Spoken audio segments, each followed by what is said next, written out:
यानी बेस। अभी हमने पढ़ा था, सबसे पहले टर्म पढ़ी थी अम्ल, अब हम पढ़ते हैं क्षारक। क्षारक स्वाद में कड़वे होते हैं, इनके जस्ट उल्टे, ये खट्टे तो ये कड़वे होते हैं भाई। दूसरा, ये लाल लिटमस को नीले में बदल देते हैं।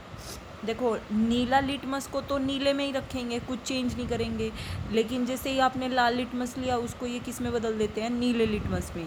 ऊपर वाले को क्या था कि नीला लिटमस लिया तो उसे तो लाल कर देते थे, अगर लाल लिटमस लिया तो उसको लाल में ही रहने देते थे, यानी उसका कोई कलर चेंज नहीं करते थे। दो तरह से मतलब लिटमस के पेपर है ना, दो कलर के आते हैं, एक नीले कलर के आते हैं, एक लाल कलर के आते हैं। तो अगर लाल कलर ले रखा है तो वो अगर क्षारक है ना कोई भी, तो वो लाल को नीले में बदल देगा, लेकिन नीले वाले का कुछ नहीं करेगा भाई, वो सेम रखेगा। तीसरी, ये जलीय विलयन में OH नेगेटिव आयन देते हैं, हाइड्रो ऑक्साइड बोलते हैं भाई इसको। जैसे अम्ल जो है वो H पॉजिटिव प्रोटॉन देते हैं, लेकिन ये क्या देते हैं, हाइड्रोक्साइड आयन देते हैं। तो ये तीन जो हैं, ये इसकी डेफिनेशन हो गई है क्षारक की। और एक हम उदाहरण दे देते हैं, उदाहरण है इसमें,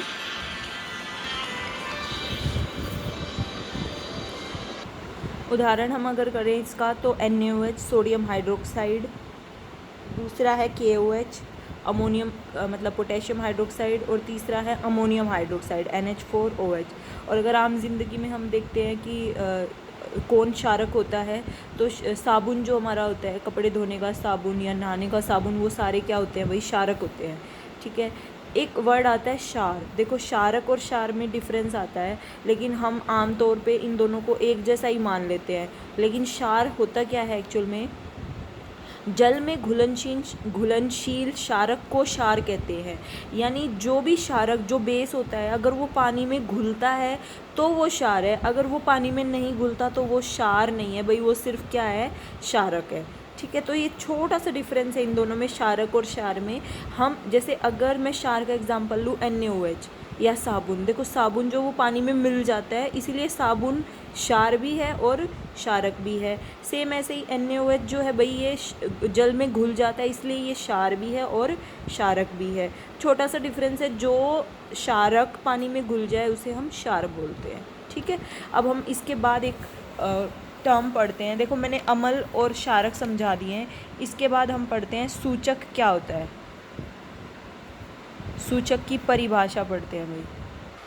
देखो, सूचक की परिभाषा लिखी है मैंने। सूचक होते क्या है, सूचक किसी दिए गए विलयन में अम्ल या क्षार की उपस्थिति को दर्शाते हैं।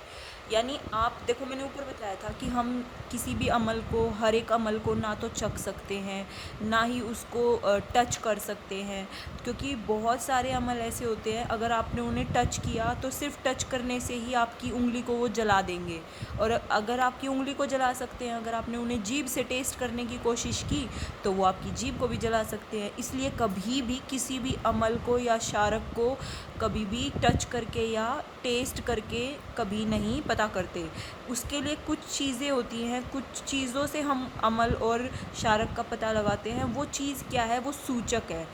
यानी किसी भी विलयन में वो विलयन अम्ल है या क्षारक है, उसको कैसे पता लगाते हैं, सूचक।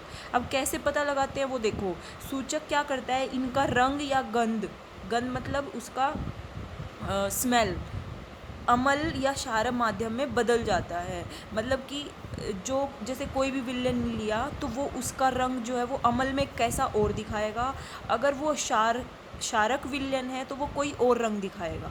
ठीक है। सेम ऐसे ही गंध भी होती है भाई, अम्ल के उपस्थिति में हो सकता है कि वो बहुत तेज़ स्मेल दिखाए या कम स्मेल दिखाए। सेम ऐसे ही वो उसके उल्टा क्षार में कम स्मेल भी दिखा सकता है और तेज़ स्मेल भी बता सकता है। तो ये हम पढ़ेंगे कि कौन क्या क्या होते हैं। तो सूचक जो होते हैं वो 3 प्रकार के होते हैं। हम फटाफट पढ़ते हैं सूचक के 3 प्रकार।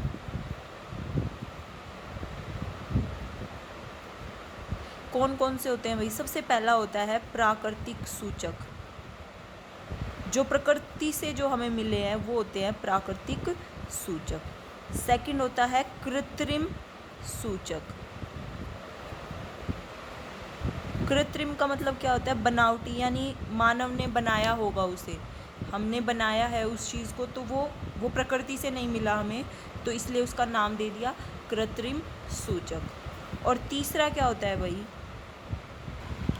तीसरा जो होता है वो होता है भाई गंधीय सूचक।